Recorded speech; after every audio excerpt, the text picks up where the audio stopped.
A pleasant day, future mathematics teachers, and welcome to our class in SEM 2, which is the College and Advanced Algebra. Today we'll be dealing with the properties of real numbers. Properties of real numbers are the following. The first one is commutative property of addition. Given that a plus b, then a plus b is equal to b plus a. As you can see, commutative property of addition, the position of the two terms, when you exchange it, kahit na magkaiba yung kanilang posisyon, wala pa rin magbabago sa value ng dalawang ipinag-a-add natin. So, a plus b is equal to b plus a. That's commutative property of addition.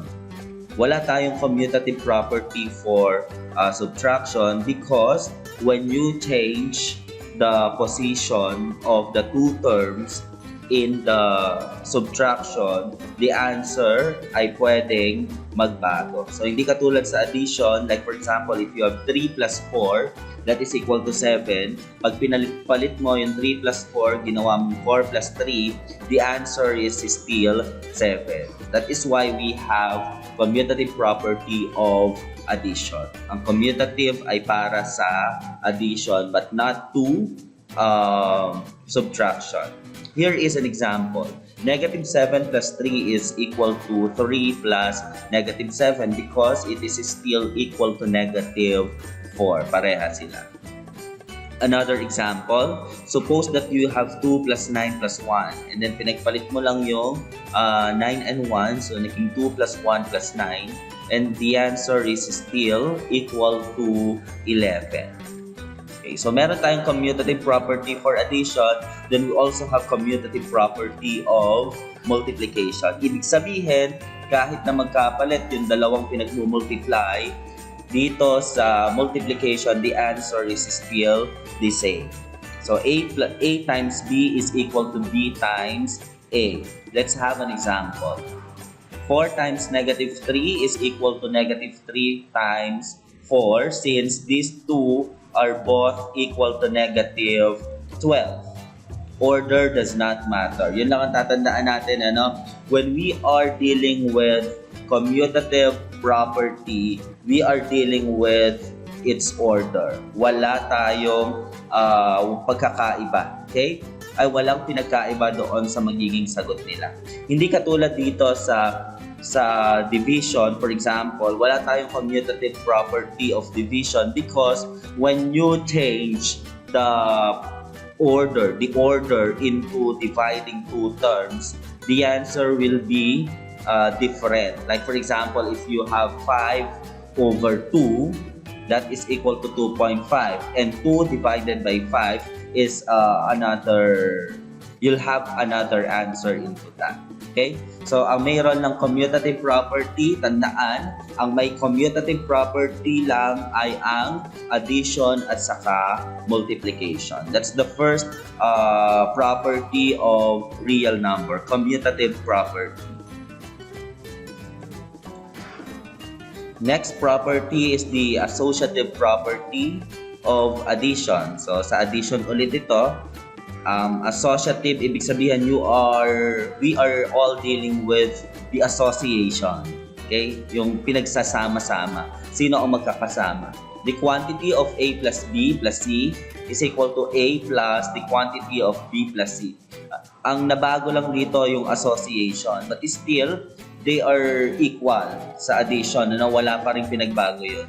Kahit na mauna mong i-add si a and b, tapos kahit na in-add mo si b plus c, saka mo pa lang siya in-add kay a, you will still arrive at the same answer. Association lang ang nagbago. Okay? Let's have an example in here. 3 plus 6 plus negative 4. So, ang magkasamang ang una nating in-add yung 3 and 6. But in the second one, at the right side of the equation, ang unang in-add ay yung 6 plus negative 4. Pero dahil nga meron tayong associative property of addition, ang sagot dito ay magkamukha lang. Okay?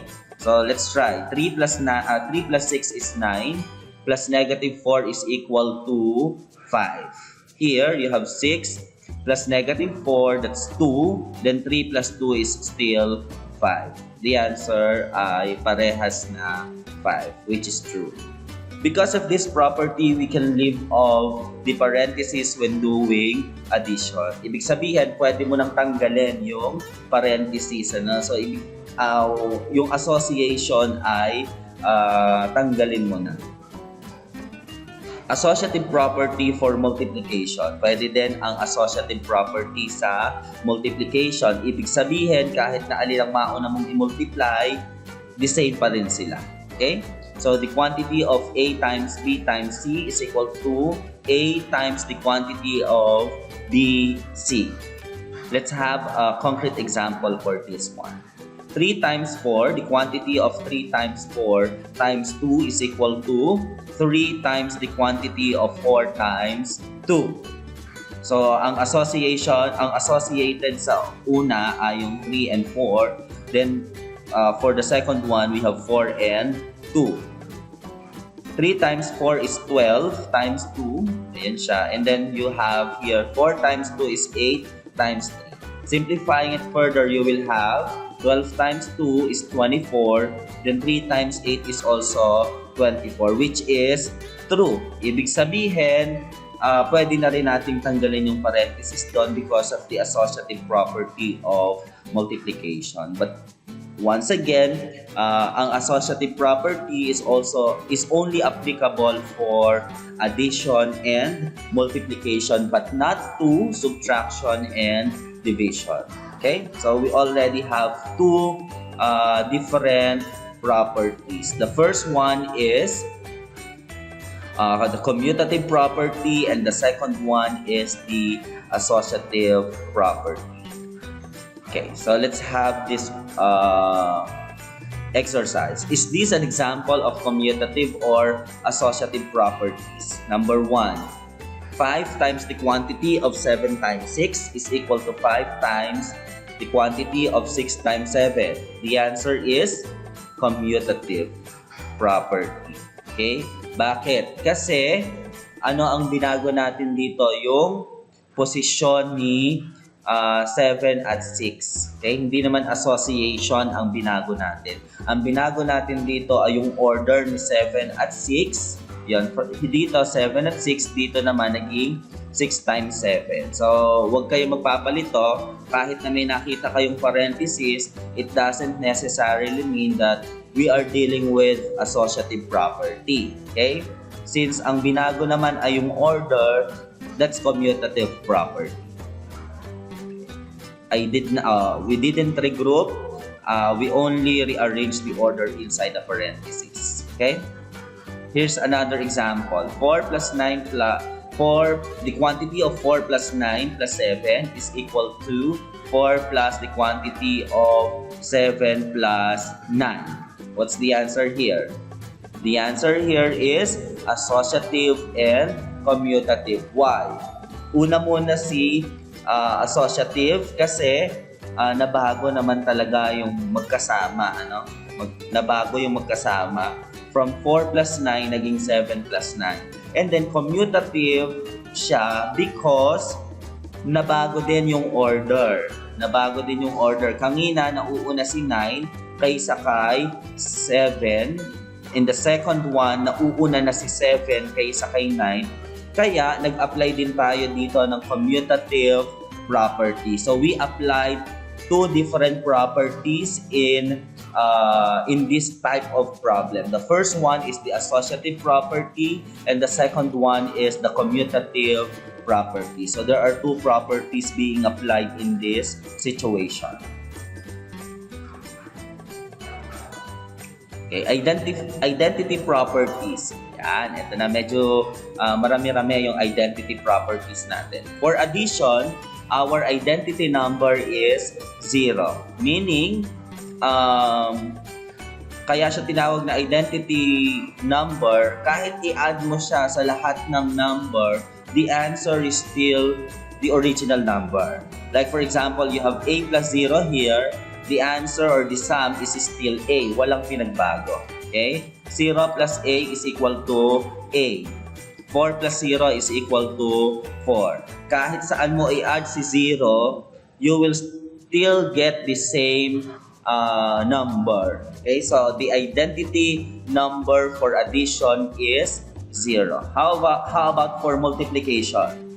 For multiplication, the identity number is 1. Okay? Because when you multiply a certain number by 1, the answer is still its own identity or its number, the same number. Like for example, you have A times 1, that is equal to A. And 1 times A is still A. Or if you have 1 million, multiply it to 1, the answer is still 1 million. Walang nagbabago sa identity nung number. So we have two identity numbers. The identity number for addition is 0, and the identity number for multiplication is 1. Okay, let's have an example here. We use this property to find equivalent fractions. Okay, so suppose that you have 2 over 3 times 5 over 5. What is 5 over 5? 5 over 5 is equal to 1. Meaning, you are multiplying 2 over 3 by 1. Kaya walang nagbabago sa value ng 2/3. Okay? 2/3 pa rin siya. So, 2 times 5 is 10. Then 3 times 5 is 15. Ibig sabihin, 2/3 and 10 over 15 are equivalent fractions.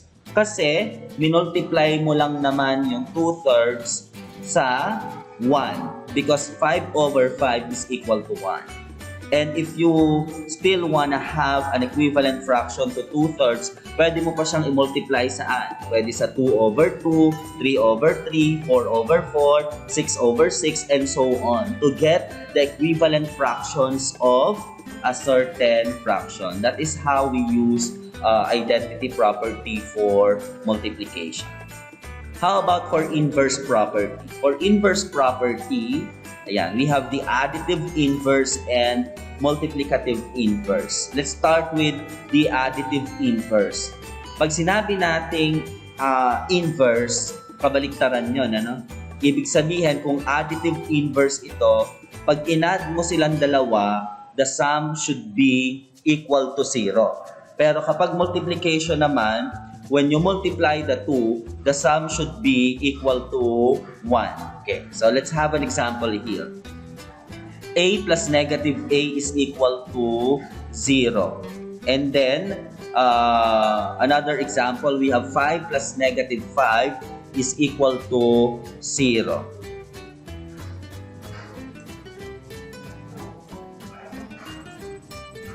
For multiplication, we have A here times 1 over A is equal to 1. Since 1 times A is equal to A and A divided by A is equal to 1. Another example, 9 times 1 over 9 is equal to 1. Since 9 times 1 is 9 divided by 9, that's equal to 1. Then 2/3, what's the fraction that we need to multiply to 2/3 to get a product of 1? So it's reciprocal. The reciprocal of 2/3 is 3 halves. So you will have 2 times 3 is 6 over 3 times 2 is also 6, and 6 over 6 is equal to 1. So, ibig sabihin, kung multiplicative inverse ang hinahanap natin, we are looking for the reciprocal of the certain number. If we have, for example, 4/5, the multiplicative inverse of 4/5 is 5 over 4. Okay? So that's the difference. Kapag additive inverse, ang hinahanap natin ay kabaliktaran ng certain number para kapag in-add mo sila, the sum is equal to 0. While for the multiplicative inverse, we are looking for a number which is reciprocal of the given number. Okay, so we already have how many properties? We already have 4. We have the associative property, commutative property, identity property, and inverse property. we move on to distributive property. Ayan. We apply distributive property in multiplication and in addition. Ano? Ayan. So, we have A times the quantity of B plus C. As you can see, there is no operation in between A and the parentheses, and that means A must be multiplied to the whole quantity sa lahat ng mga terms na nasa loob ng parentheses. So we have to distribute A into all the terms inside the parentheses. How do we do that? A times B is equal to AB. Then A times C is equal to AC. Since we have an operation here, which is addition, we just rewrite the addition symbol here. So A times the quantity of B plus C is equal to AB plus AC. We only distribute A into all the terms inside the parentheses. Another example. A times the quantity of B minus C is equal to A times B is AB, then A times negative C is negative AC. Verify. Let us verify this. Kung tama ba ang distributive property. 3 times 9 minus 4. So you will have 3 times 9 is 27. Then 3 times negative 4 is negative 12. So isolve natin. 3 times 9 is 27 minus 12. What is the answer? 27 minus 12 is equal to 15. Kung isi-simplify naman natin ito by applying the germ task, i-perform muna natin yung operation inside the grouping symbol. What is 9 minus 4? 9 minus 4 is 5. Then you multiply it by 3. 5 times 3 is 15. So, ibig sabihin, true pa rin tayo. No? 15 is equal to 15 and that is true. Yan. Distributive property. Let's have more examples of distributive property. 6 times the quantity of x plus 4. You distribute 6 into all the terms inside the parentheses. So you will have 6 times x is 6x. Then 6 times 4 is 6 times 4. Simplifying this further, you will have 6x plus 24. Here's another example. We have negative of the quantity 4x minus 8. As you can see, we have a negative symbol here outside the parenthesis. So that means that we have to multiply the whole quantity by negative. Negative 1. Pero di na sinusulat yung 1. No? So you will have negative 1 times 4x is negative 4x. Negative 1 times negative 8 is equal to positive 8. Another example. 8 times the quantity of 3x plus 2 plus 7. Kung mapapansin ninyo, no, alin lang ang imumultiply natin kay 8? Only those terms inside the parentheses. And those terms are 3x and 2. So you will have 8 times 3x there. Then plus 8 times 2, ayun siya, plus 7. Huwag tayo magkakamali, ano? Positive 7 is placed outside the parentheses. Ibig sabihin, siya ay independent term na hindi na imumultiply kay 8. Kaya, as is lang siya. And then simplifying this, you will have 8 times 3x is 24x plus 8 times 2 is 16 plus 7. And since 16 and 7 are both constant terms, so we have to combine these two terms by addition. 24x, you're right. 16 plus 7 is 23. Okay. Baliktad naman ngayon. Naka-distribute na siya and then isinimplify natin siya. No? So, by getting the common multiplier. So, the common multiplier is 5. So, inilabas mo lang si 5 times the quantity of x minus y. Okay. Use a property to simplify the expressions. I want you to answer the following and please comment in this video your answers. 9 plus 13 plus negative 9 plus 7.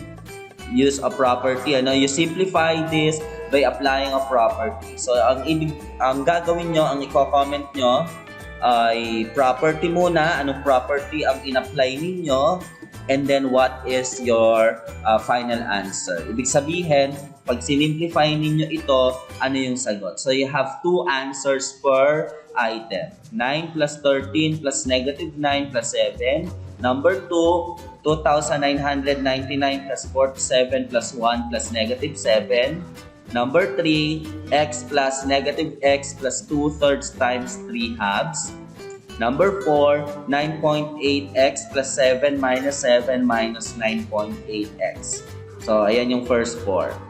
Here's another. Rewrite each expression using the distributive property. Comment nyo lang din yung sagot nyo sa video na to, no? Rewrite each expression using the distributive property. 8 times the quantity of x minus 5. Then you have 9x plus 9y plus 9z. So, baliktad siya ngayon, And then, gagawin nyo siyang factored form. Negative of the quantity, 7x minus 2y plus 3z. Ayan. So, all those. So, all in all, we have 7 items. Ilan ang sagot dun sa una? 4 yon times 2, 8. Then, dito, ang sagot ninyo ay 3. So, that's 1 to 11. That would be all for today. I hope that you learned something from this discussion. Thank you very much everyone for listening and watching this video. I wish that all of you are safe, staying in your own respective homes, learning in your own paces. Keep safe everyone and have a great day ahead.